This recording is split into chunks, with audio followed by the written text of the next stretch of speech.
Hi, ഇന്ന് നമുക്ക് class 9 കെമിസ്ട്രിയിലെ first chapter ആയ സ്ട്രക്ചേഴ്സ് ഓഫ് ആറ്റംസ് എന്ന് പറഞ്ഞിട്ടുള്ള ഒരു ചാപ്റ്ററിൽ ഒരു മെയിൻ കണ്ടന്റ് നോക്കിയാലോ. ഇതിൽ തന്നെ നമ്മൾ ഡിസ്ചാർജ് ട്യൂബ് എക്സ്പെരിമെൻറ്റും ഡിസ്കവറിങ് ഓഫ് ഇലക്ട്രോൺസും എന്ന ഒരു ഭാഗം എടുത്തിട്ടുണ്ടായിരുന്നു. അപ്പോൾ ഈ ഒരു കേസിൽ പറയുകയാണെങ്കിൽ ഇതെങ്ങനെ കണ്ടുപിടിച്ചു എന്നുള്ള ഓരോ ഡീറ്റെയിൽ ആയിട്ട് നമ്മൾ പറഞ്ഞിട്ടുണ്ടായിരുന്നു.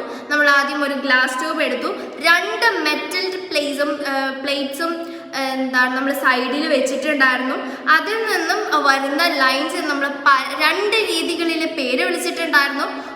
നമ്മുടെ ഒന്നാമത്തെ മെറ്റൽ പ്ലേറ്റിൽ നിന്നത് വരുന്നതിന് കാഥോഡ് എന്നും ആനോഡ് എന്നും അപ്പത്തേൽ ആനോഡ് എന്നും പറഞ്ഞിട്ടുണ്ടായിരുന്നു.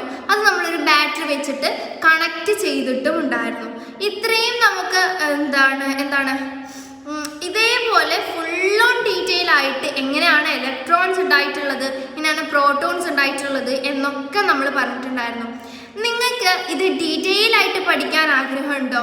ഞാനിത് കാണിച്ചു തന്ന് ഫുൾ ഓൺ ഡീറ്റെയിൽ ആയിട്ട് എൻ്റെ ചാനലിൽ അപ്ലോഡ് ചെയ്തിട്ടുണ്ട്. അത് കാണാൻ താല്പര്യമുള്ളവർക്ക് അതിൻ്റെ റിലേറ്റഡ് വീഡിയോ ഞാനിവിടെ കൊടുക്കാം. അത് നിങ്ങൾക്ക് കാണണമെന്ന് ആഗ്രഹമുള്ളവർക്ക് അത് കാണാം കേട്ടോ. ബൈ.